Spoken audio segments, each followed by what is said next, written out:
नमस्कार विद्यार्थी मित्रांनो, आज आपण इयत्ता 10वी भूगोल या पुस्तकातील क्षेत्रभेट हा पाठ अभ्यासणार आहोत। क्षेत्रभेट ही भूगोल विषयासाठी अत्यंत महत्त्वाची अभ्यास पद्धती आहे। म्हणूनच उस्मानाबाद जिल्ह्यातील विद्यार्थी आणि शाळेतील शिक्षक नळदुर्ग पासून रायगड जिल्ह्यातील अलिबाग येथे क्षेत्रभेटीसाठी निघालेले आहेत। या क्षेत्रभेटीचे संपूर्ण नियोजन विद्यार्थ्यांनी शिक्षकांच्या मार्गदर्शनानुसार केलेले आहे। हे नियोजन करत असताना त्यांना काय पूर्वतयारी करावी लागली, कोणते उपयुक्त साहित्य घ्यावे लागले, कोणती खबरदारी घ्यावी लागली, या साऱ्याचा अभ्यास आपण आज या पाठात करणार आहोत। विद्यार्थी नळदुर्ग ते अलिबाग या प्रवासादरम्यान भूरचना, मृदा, वनस्पती व वस्त्यांमध्ये दिसणारे बदल कसे अनुभवतात या सर्वांची आपण माहिती घेऊयात। क्षेत्रभेटीचा मुख्य उद्देश भौगोलिक स्थिती जाणून घेणे, म्हणजे एखाद्या ठिकाणी प्रत्यक्षात जाऊन तेथील भौगोलिक स्थिती जाणून घ्यायची हा क्षेत्रभेटीचा मुख्य उद्देश असतो। क्षेत्रभेटीच्या वेळी प्राकृतिक आणि सांस्कृतिक घटकांचे निरीक्षण केले जाते। यामध्ये प्राकृतिक घटक हवामान, पर्जन्यमान, मानवी वस्त्या, लोकसंख्या, घरांचे प्रकार, लोकांचे व्यवसाय, पीक पद्धती, महत्त्वाची ऐतिहासिक ठिकाणे, पर्यावरणीय समस्या, नद्या, पर्वत, डोंगर, समुद्र इत्यादी घटकांचे निरीक्षण केले जाते। क्षेत्रभेटीचे महत्त्व व आवश्यकता। भौगोलिक संकल्पनांचा आणि घटकांचा प्रत्यक्ष अनुभव आपल्याला क्षेत्रभेटीच्या माध्यमातून घेता येतो। त्यासाठी क्षेत्रभेट ही भूगोलाच्या प्रात्यक्षिक अभ्यासासाठीची एक महत्त्वाची अभ्यास पद्धती आहे। पाठ्यपुस्तकात शिकलेल्या भौगोलिक संकल्पनांचे प्रत्यक्ष निरीक्षण केल्यास त्या संकल्पना अधिक स्पष्टपणे उलगडण्यास मदत होते। क्षेत्रभेटी दरम्यान भौगोलिक घटकांचे आपल्याला नमुनेही गोळा करता येतात, तसेच तेथील मानवी जीवनाचाही अभ्यास करता येतो। मानव आणि पर्यावरण यातील सहसंबंध जाणून घेता येतो। क्षेत्रभेटीद्वारे संबंधित क्षेत्रातील सामाजिक, आर्थिक, ऐतिहासिक, सांस्कृतिक परिस्थितींचाही अभ्यास करता येतो। प्रत्येक प्रदेशाची स्वतंत्र अशी भौगोलिक वैशिष्ट्ये असतात, त्यामुळे आपल्या प्रदेशाहून भिन्न अशी भौगोलिक वैशिष्ट्ये जाणून घेण्यासाठी क्षेत्रभेट उपयुक्त ठरते। पुणे जिल्ह्यातील विद्यार्थ्यांना सागरी भूरूपांचा अभ्यास करायचा असेल तर त्यांना किनारी भागातील क्षेत्रभेटीचे आयोजन करावे लागेल। अशा रीतीने एखाद्या प्रदेशातील भौगोलिक वैशिष्ट्यांसह तेथील मानव आणि पर्यावरण यामधील सहसंबंध जाणून घेण्यासाठी क्षेत्रभेट अत्यंत उपयुक्त ठरते। जर तुम्हाला तुमच्या शिक्षकांनी क्षेत्रभेटीची पूर्वतयारी करायला सांगितली तर पुढील बाबींचा विचार करावा। ठिकाण निश्चिती। क्षेत्रभेटीचे नेमके ठिकाण ठरवणे व त्या ठिकाणी पोहोचण्यासाठी लागणारा कालावधी व उपलब्ध असलेली वाहतुकीची साधने इत्यादी बाबींचा आढावा घेणे। उदाहरणार्थ, तुम्हाला नक्की कुठे जायचे हे ठरवायचे। समुद्रकिनारा, पर्वत, किल्ला, नदी किनारा, पठार, शेत, थंड हवेचं ठिकाण, कारखाना, रेल्वे स्थानक इत्यादीपैकी ज्या ठिकाणी जायचं आहे ते ठिकाण ठरवून त्या ठिकाणी जाण्यासाठी उपलब्ध असणारी वाहतुकीची साधने यांचा विचार करायचा आहे। त्यानंतर वेळापत्रक ठरवायचे।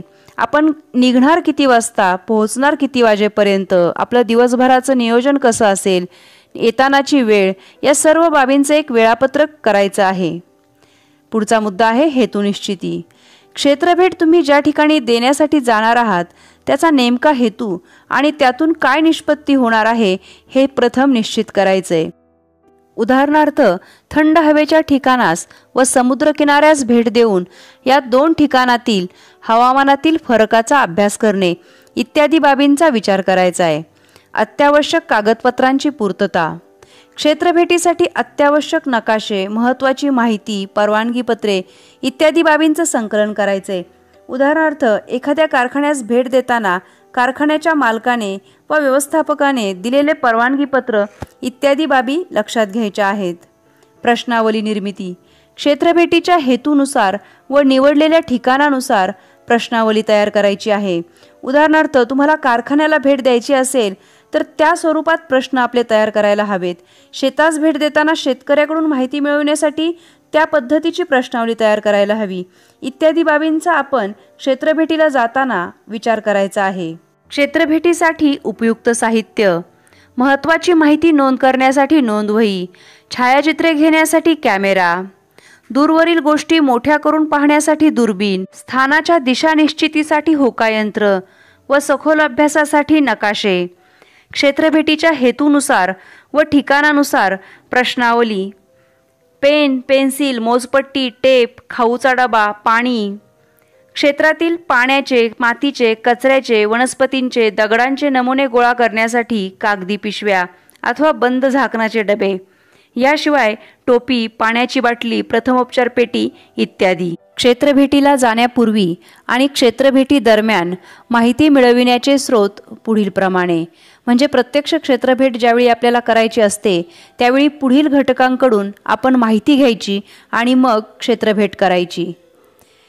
शिक्षकांकडून शिक्षकांचे मार्गदर्शन घेऊन क्षेत्रभेटीच्या हेतूनुसार प्रश्नावली तयार करायची. निरीक्षणातून इंटरनेट आणि पुस्तकाच्या माध्यमातून क्षेत्रभेटीच्या ठिकाणची जास्तीत जास्त माहिती मिळवून क्षेत्रभेटी दरम्यान निरीक्षणातून माहिती घ्यायची. स्थानिक लोकांशी चर्चा करून क्षेत्रभेटीच्या ठिकाणचे स्थानिक जाणकार आणि अभ्यासू व्यक्ती तसेच गाईड यांची मुलाखत घेऊन वैध माहिती मिळवायची. महत्त्वाच्या ठिकाणी सरकारच्या पुरातत्व किंवा अन्य संबंधित विभागांकडून त्या ठिकाणची माहिती देणारे फलक लावलेले असतात, या फलकांवरची सुद्धा माहिती घ्यायची. संबंधित कार्यालयामधून गावच्या ठिकाणी तलाठी कार्यालये आणि शहराच्या ठिकाणी तहसीलदार, जिल्हाधिकारी कार्यालये येथून संबंधित ठिकाणाची तपशीलवार माहिती घ्यायची.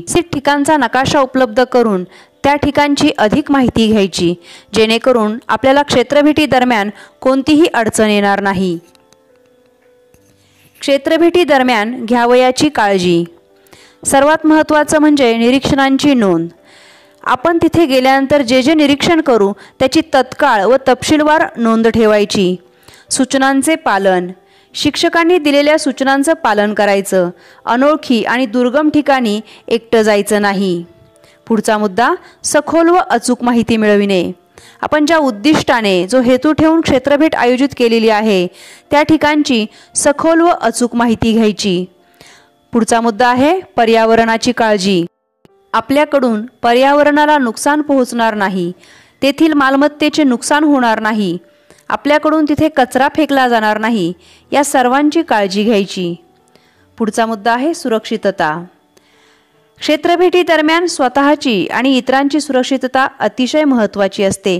यासाठी ओळखपत्र, प्रथमोपचार पेटी, अत्यावश्यक दूरध्वनी क्रमांक हे सर्व सोबत ठेवायचं.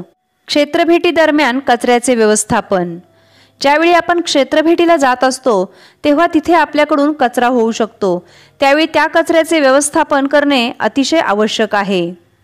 त्याचबरोबर आपण भेट देतो त्या ठिकाणच्या स्वच्छतेला गालबोट लागणार नाही असे वर्तन करणे ही आपली नैतिक आणि सामाजिक जबाबदारी आहे.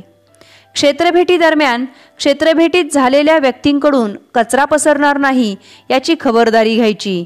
त्यासाठी क्षेत्रभेटी दरम्यान वापरलेल्या कागदी पिशव्या, ताटल्या, खाद्यपदार्थांची वेष्टने, उरलेले खाद्यपदार्थ एकत्रित जमा करायचे. आपल्यासोबत कचरा टाकण्यासाठी मोठ्या आकाराच्या पिशव्या घेऊन जाव्यात, जेणेकरून क्षेत्रभेटीच्या ठिकाणी कचरापेटी उपलब्ध नसल्यास किंवा ती पूर्ण भरलेली असल्यास आपण केलेला कचरा या पिशव्यांमध्ये टाकून नंतर त्या पिशव्यांची योग्य विल्हेवाट लावता येईल. संबंधित क्षेत्रात माहिती फलक, पथनाट्ये, सूचना फलक इत्यादी साधनांद्वारे स्वच्छतेविषयी आपण जाणीव जागृतीही करू शकतो. ओला व सुका कचरा वेगवेगळा टाकण्यासाठी व्यवस्था असेल तर त्या पद्धतीने टाकावा. एखाद्या ठिकाणी क्षेत्रभेटीला गेल्यानंतर तेथील पर्जन्य कसे असेल व दोन ठिकाणामध्ये पर्जन्यामध्ये काय फरक आहे हे लक्षात घेण्याच्या बाबी पुढीलप्रमाणे. वनस्पती. पर्जन्यातील फरक वनस्पतींवरून समजतो, कारण कमी पर्जन्याच्या प्रदेशात बोर, बाभूळ, निवडुंग, काटेरी, खुरट्या वनस्पती आढळतात, तर मध्यम आणि जास्त पर्जन्य असलेल्या भागात मुख्यतः अंजन, वड, पिंपळ, जांभूळ, आंबा, साग, अर्जुन, चिंच, निलगिरी इत्यादी वृक्ष आढळतात. घरांची रचना. जास्त पाऊस असणाऱ्या ठिकाणी उतरत्या छपराची घरे असतात, उदाहरणार्थ कोकण, तर कमी पाऊस असणाऱ्या ठिकाणी धाब्याची घरे असतात, उदाहरणार्थ विदर्भ. मातीची धूप. जास्त पर्जन्य असणाऱ्या ठिकाणी मातीची धूप होत नाही, तर कमी पर्जन्य असणाऱ्या ठिकाणी मातीची धूप मोठ्या प्रमाणात होते. उदाहरणार्थ कोकण किनारपट्टी आणि राजस्थानचं वाळवंट. अधिक पर्जन्य असणाऱ्या ठिकाणी हवेतील आर्द्रता मोठ्या प्रमाणात असते, तर वाळवंटासारख्या ठिकाणी हवा कोरडी असते. जमिनीच्या ओलाव्याच्या बाबतीतही हेच उदाहरण पाहता येईल. एखाद्या प्रदेशानुसार व त्या प्रदेशाच्या गरजेप्रमाणे उपजीविकेच्या साधनांमध्ये फरक पडतो. एखाद्या प्रदेशामध्ये उपलब्ध असलेली नैसर्गिक साधनसंपत्ती, माती, पाऊस यानुसार तिथे कोणत्या प्रकारचा प्राथमिक व्यवसाय करायचा हे ठरत असतं. त्यानंतर त्यावर आधारित द्वितीयक व्यवसाय सुरू होत असतात. उदाहरणार्थ एखाद्या प्रदेशामध्ये ऊस लागवड करण्यासाठी जर योग्यता असेल तर तेथे ऊसावर प्रक्रिया करणारे कारखाने उभारण्याची गरज निर्माण होते. उदाहरणार्थ बारामती हा भाग, इथे ऊस मोठ्या प्रमाणात पिकतो, त्यामुळे तिथे ऊसाचे कारखानेही मोठ्या प्रमाणात आहेत. शेती हा प्राथमिक व्यवसाय, तेथील उत्पादनावर प्रक्रिया करणारे उद्योग हा द्वितीय व्यवसाय आणि त्यासंबंधित सेवा हा तृतीय व्यवसाय. याप्रमाणे प्रदेशानुसार आणि गरजेप्रमाणे लोकांच्या उपजीविकेच्या साधनांमध्ये फरक पडत असतो. देवराई. देवराई म्हणजे गावाच्या ठिकाणी देवाच्या नावाने राखलेलं जंगल. जेव्हा एखादी गोष्ट देवाची असते तेव्हा त्याला माणूस सहसा हात लावायला धजावत नाही. यामुळे जंगलातील जैवविविधता, वनस्पतींचं रक्षण आणि संवर्धन होतं. देवाचे नावाने ओळखल्या जाणाऱ्या या जंगलामध्ये वन उपजाचा वापर केला जात नाही. गुरे चारण्यास मनाई असते. काही देवरायांमध्ये जाताना तर पायात चप्पल घालण्यासही मनाई असते.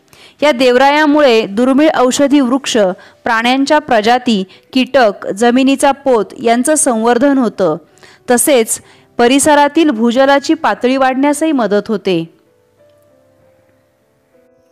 क्षेत्रभेट झाल्यानंतर अहवाल लिहायचा असतो. तो अहवाल लिहित असताना पुढील मुद्द्यांचा समावेश करून अहवाल लिहावा. प्रस्तावना.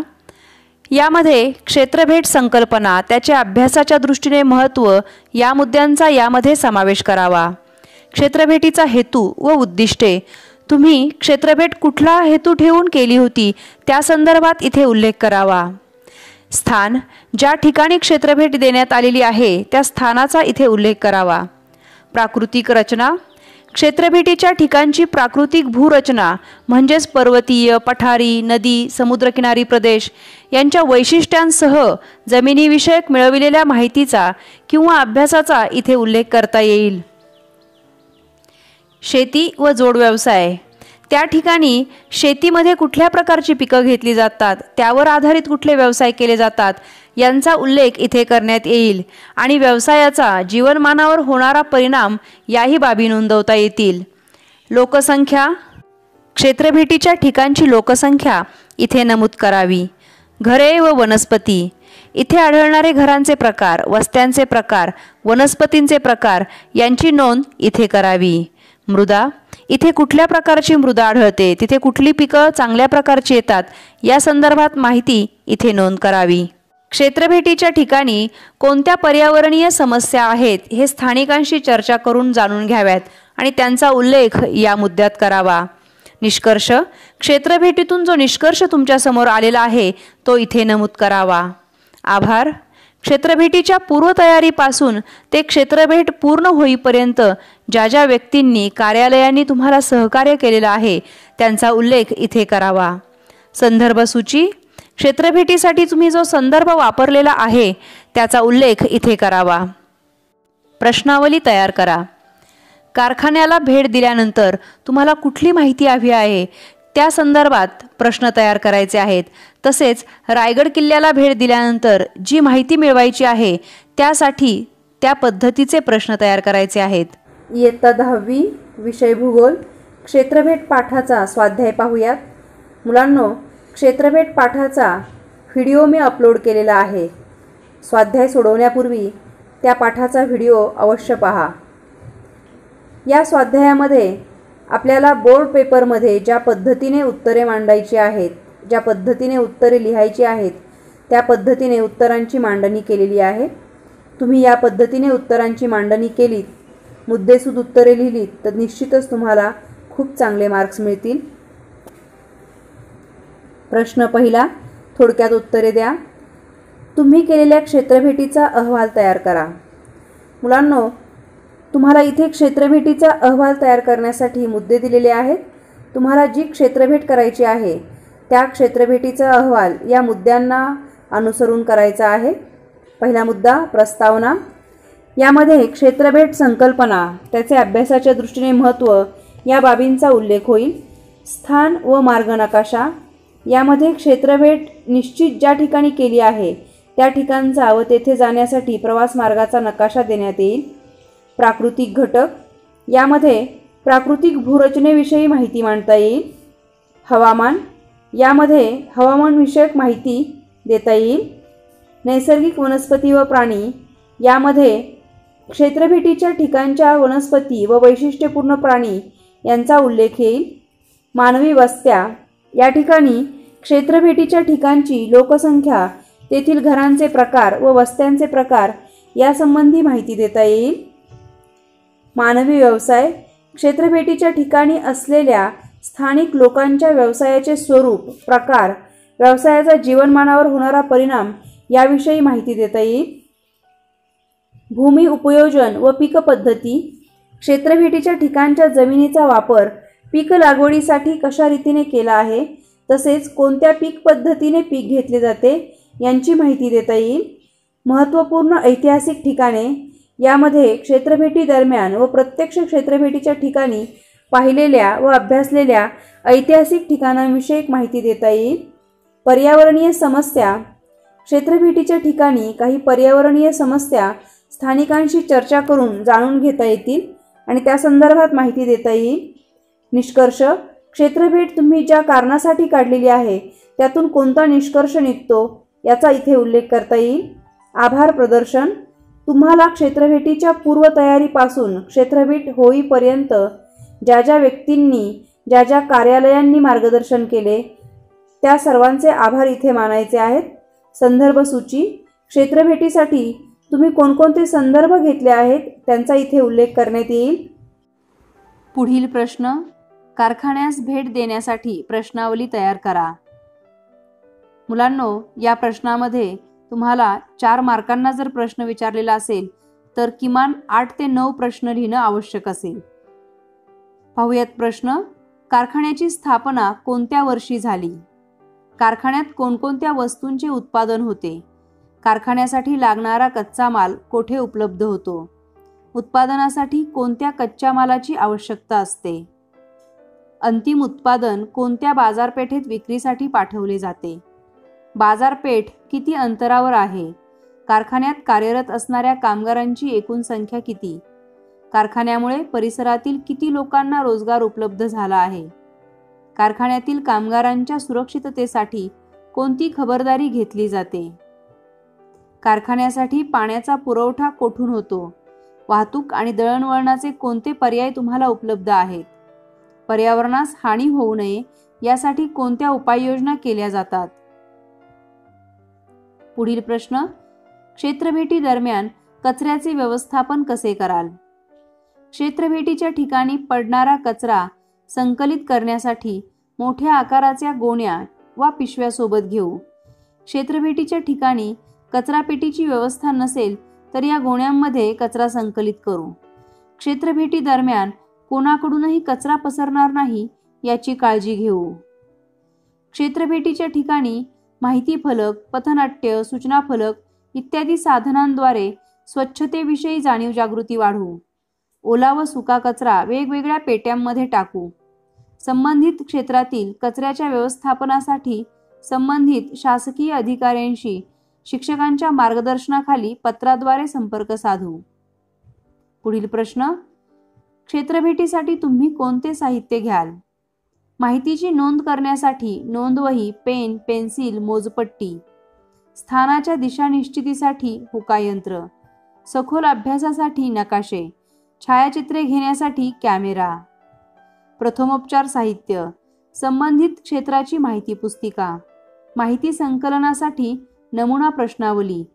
क्षेत्रातील पाण्याचे, मातीचे, कचऱ्याचे, वनस्पतींचे, दगडांचे नमुने गोळा करण्यासाठी कागदी पिशव्या. पुढील प्रश्न. क्षेत्रभेटीची आवश्यकता स्पष्ट करा.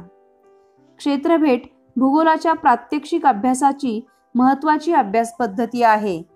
क्षेत्रभेटीद्वारे भौगोलिक संकल्पनांचा, घटकांचा व प्रक्रियांचा प्रत्यक्ष अनुभव घेता येतो. भौगोलिक संकल्पना अधिक स्पष्ट होतात. क्षेत्रभेटीद्वारे क्षेत्रभेटीसाठी निवडलेल्या क्षेत्रातील सामाजिक, आर्थिक, ऐतिहासिक आणि सांस्कृतिक परिस्थितीचा अभ्यास करता येतो. क्षेत्रभेटीद्वारे भूगोलाचा अभ्यास अधिक रंजक होतो व अभ्यासलेल्या ज्ञानाच्या उपयोजनास चालना मिळते. क्षेत्रभेटीद्वारे भौगोलिक घटकांचे नमुने गोळा करता येतात.